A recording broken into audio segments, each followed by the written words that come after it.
Hi, friends. We have a very interesting episode for you today, and it's one I've wanted to film for a long time. It's the return of the red setter to the field. Let's visit Gregor McCluskey.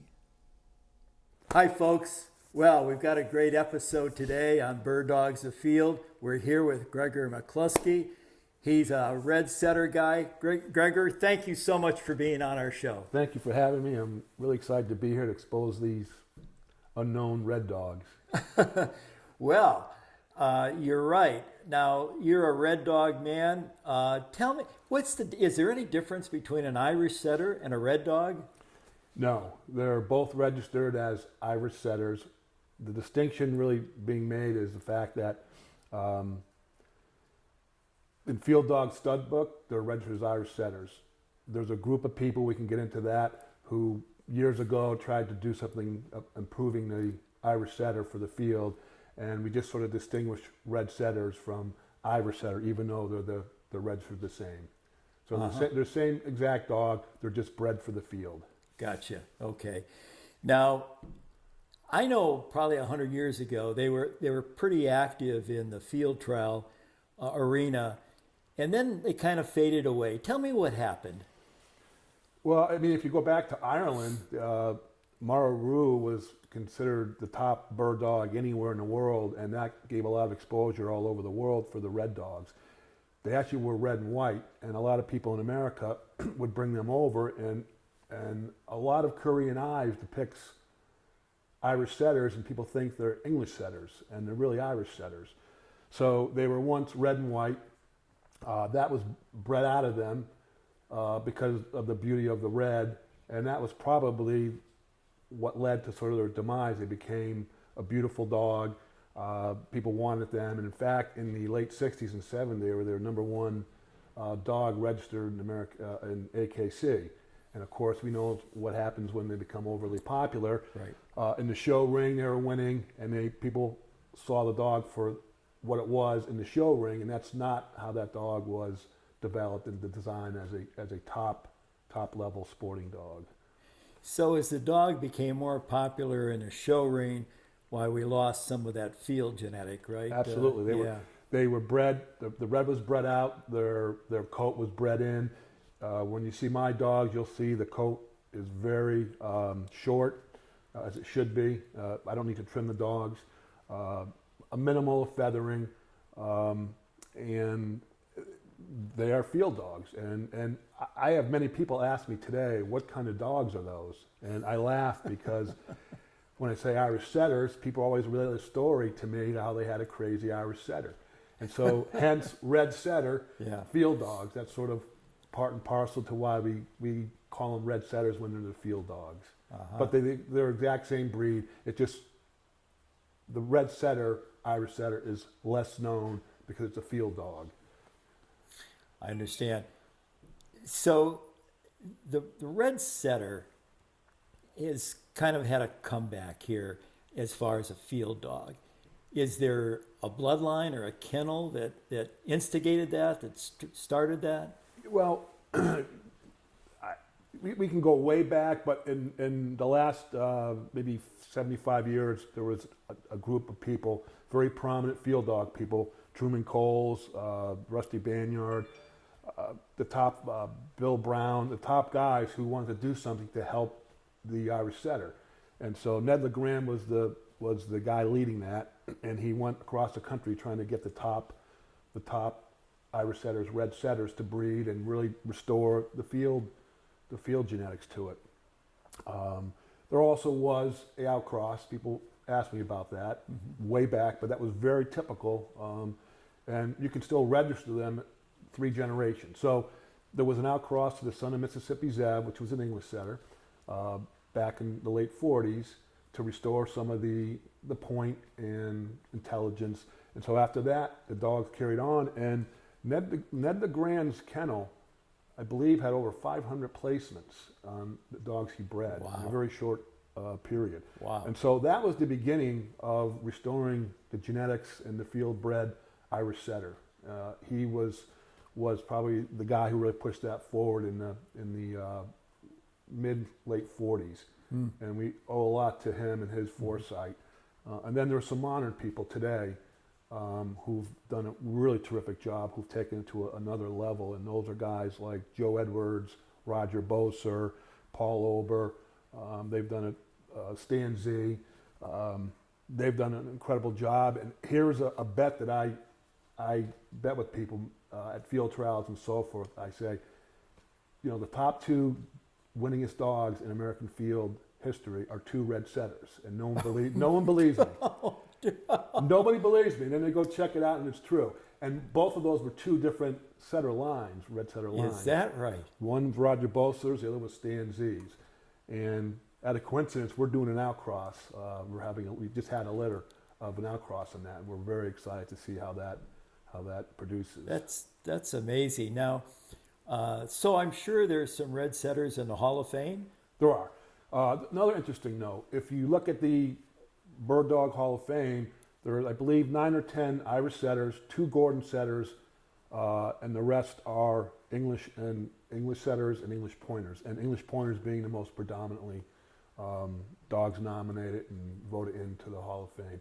But, you know, it's difficult to get these red dogs in, but they've earned it. And, you know, they are a performance dog. And that's the biggest problem that we've discussed is getting them seen and known. And field trialing is really the best way to do that, and getting championships on dogs and competing against what we call the white dogs. Yeah. Because they're right there. Yeah. They are right there, and you know, people give the dog second look, and I get a kick out of that. It's a lot of fun. Well, you've had success in field trialing, haven't you? Yes, it's taken a while. I started years ago with some dogs from Ireland, and we would place on horseback trials. What I was lacking was the high tail that has been what the red setters have been known for, high tail, high in both ends. And then when I got these dogs, the American red setter, they can compete with anything. They can outrun most dogs, and we've won 3 championships. You know, international woodcock championship. So he's won in the woods. He's won on horseback, open national champion, and runner-up all-age champion, and dog of the year, horseback dog of the year. You know, invitations to the national invitational championship. So it's fun to see some of those photographs where I'm the only one with the red dog, and they're all white dogs, and we get a kick out of that. And we really enjoy showcasing what the red dog can do, and people are impressed, and we just need them more exposed and get them in capable hands in field trials, so people really see what these dogs have to offer, both from they're beautiful, but from an intelligence standpoint, and from, you know, how they run and point and handle. So. Well, you know, Gregor, it's raining out, but can we go out and watch a dog work? Sure. Let's go. Sure. All right. Thank you. Bird Dogs Afield, presented by Native Performance Dog Food, providing performance diets for the canine athlete, and brought to you in part by Pete Shoe Dryer, inventor of the footwear dryer, takes on the nuisance of foot odor. Thoroughgood footwear, made for hunters, by hunters since 1892. Tim Pond Wilderness Camps, the place you've been looking for but didn't know how to find. Gregor, tell me about this boy. This is a young dog. He's just turned 3. This is Braeval Gilly. We just bred him, even over Braeval Laddie. We have a lot of high hopes for him. Very quick, very stylish, and a great gait on this guy. It's why we bred him. He placed second in his first shooting dog this past year, and we'll put him down for you. Whoa. Whoa. Up.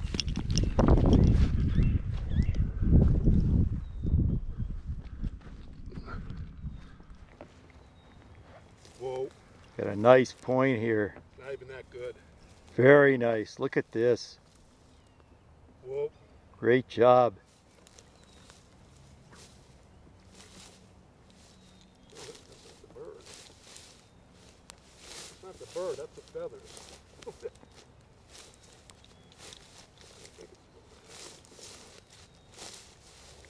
That's what I put two of them. Well, is it just up in front of him a little bit, maybe? Could be. Gilly. This might help.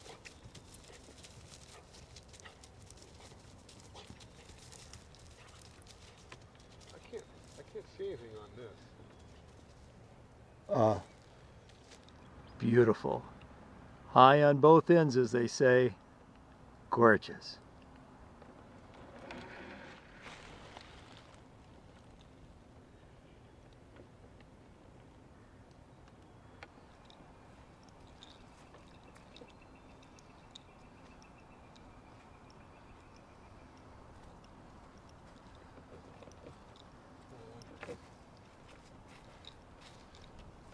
Whoa. I'm going to go and flush the bird.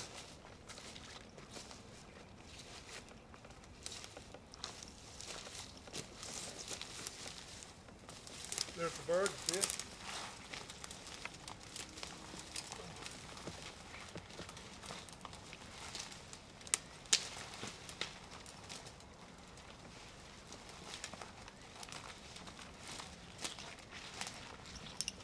Fire your gun for me.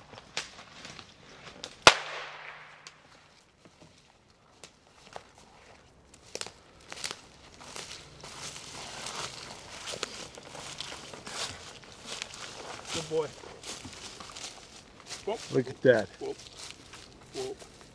Whoa. Here. Oh God, look at that. Just perfect. Look at that tail. Just perfect. Gregor, I'm not sure how you're going to get in all that stuff to flush that bird.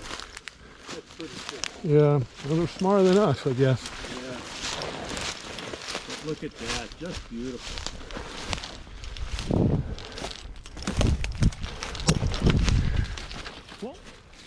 Whoa.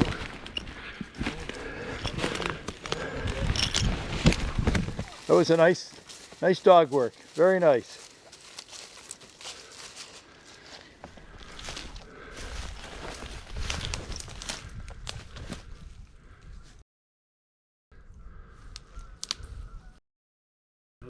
Whoa. Another perfect point.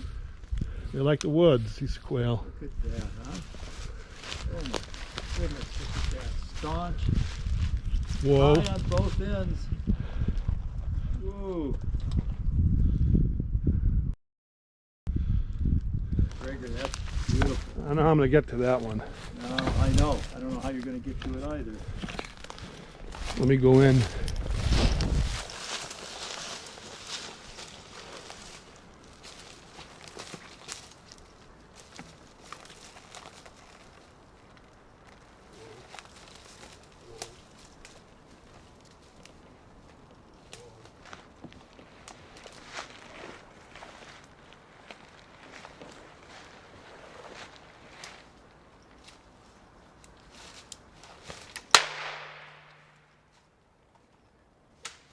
Look at that, steady to the flush, the shot.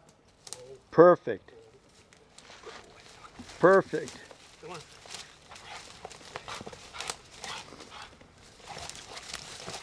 Oh, that was some great stuff there. Oh!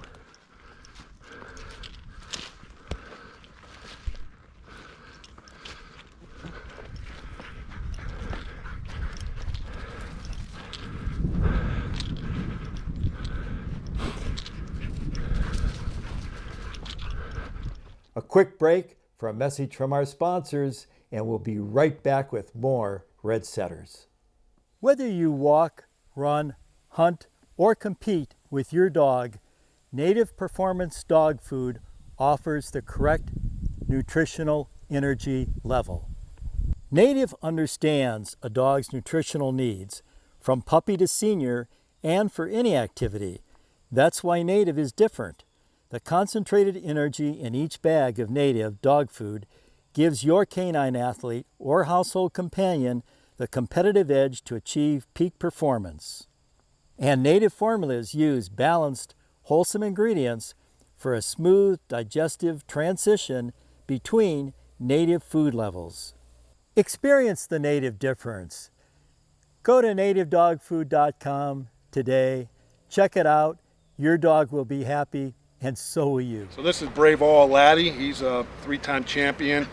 The only red setter, first time a red setter won the International Woodcock Championship against all the white dogs. Very proud of him, and he's pretty well known.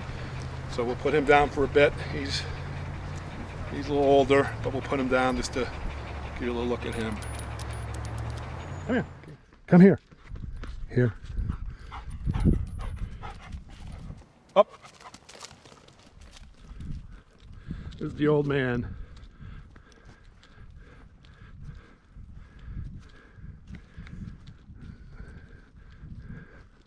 He's going to come back around, I would think, with the wind side. Yep. Very intelligent. He's already got set.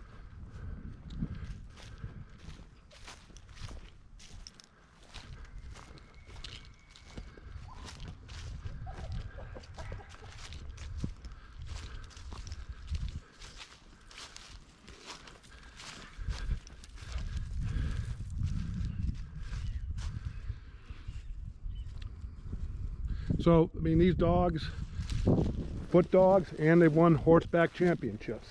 So, very biddable. Yeah.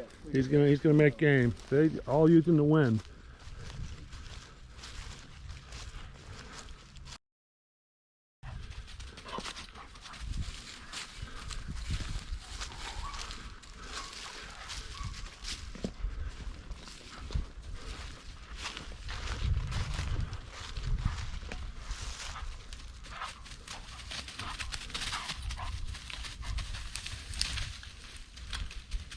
Right into the thickest of the... You're not afraid of the cover dog, horseback dog.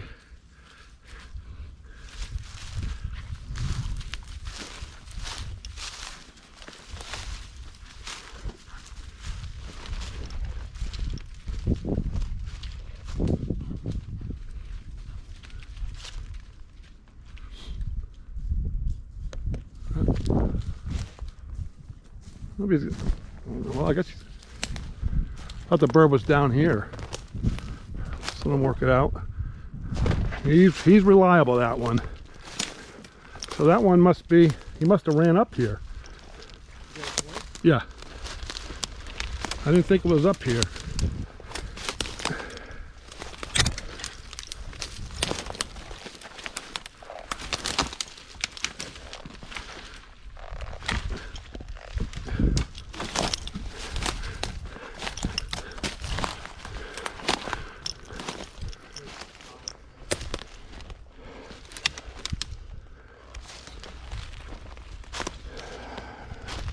There's the bird right there. Whoop. Whoop. Whoop. Good boy. Good boy. Come on, get up. Gregor, that was fun. That was great to see your dog's work, and there was some beautiful work there. I really enjoy that. Thanks for your time. You know, there's a national group for the Reds. Yeah, they've been very important to the development of this breed, as we call them, red setters, the field Irish setters, called the National Red Setter Field Trial Club, and they publish a book called the Flushing Whip. It's all devoted to attaining that status, and our eventual goal is to get to Ames Plantation and win the big one. Oh, That's wonderful. Wow. Yeah, so it's a horseback sort of center, but they've gone walking and just to showcase these dogs, and that's what we need. And the National Red Setter Field Trial Club is a platform to get these dogs performing and showcasing the best of what this breed has to offer. And they can't compete. They're just not beautiful. They're intelligent, good looking, Yeah. and they can run with the best of them. I guess they are a beautiful dog. So, you have a litter coming, or tell me about that? Well, actually, Yeah. we've Well, we did an outcross of the two best lines, which has not been done, the Stan Z line and the Bearcat line, and we have puppies on the ground. They're 3 weeks old. So I encourage anyone, if you're interested in this, in Paul's segment has got you interested in the red dogs, the Irish setters, and you want to compete with them. They're very competitive. We just need more people showcasing the dogs in the performance venue, not the show, of course. And they can do it at the highest level of American field. I guess what I saw was very, very impressive. Gregor, tell me a little bit. You have a business too that kind of deals in the outdoors too. What's that about? I do, thank you. It's called Braeval. It's a high-end sporting adventure, sporting wear for the wing shooters. And we make the best apparel for enjoying your day afield. Do you have a website? I do. It's braeval.net. I'll put that on the right on. And obviously my kennel name. Oh, good, wonderful. Thank you. It's been a wonderful experience, and I've thoroughly enjoyed visiting with you and filming your dogs. And thanks for being on Dogs Afield. Well, thank you. I appreciate the platform to showcase these dogs. I really appreciate that. And so does the National Red Setter Field Trial Club. Well, I'm impressed. Thank you.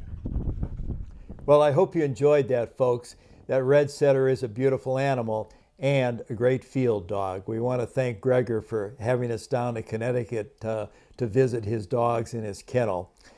I also want to thank Tanya Brotherton, who is the executive director at the Field Trial Hall of Fame and the Bird Dog Museum in Grand Junction, Tennessee.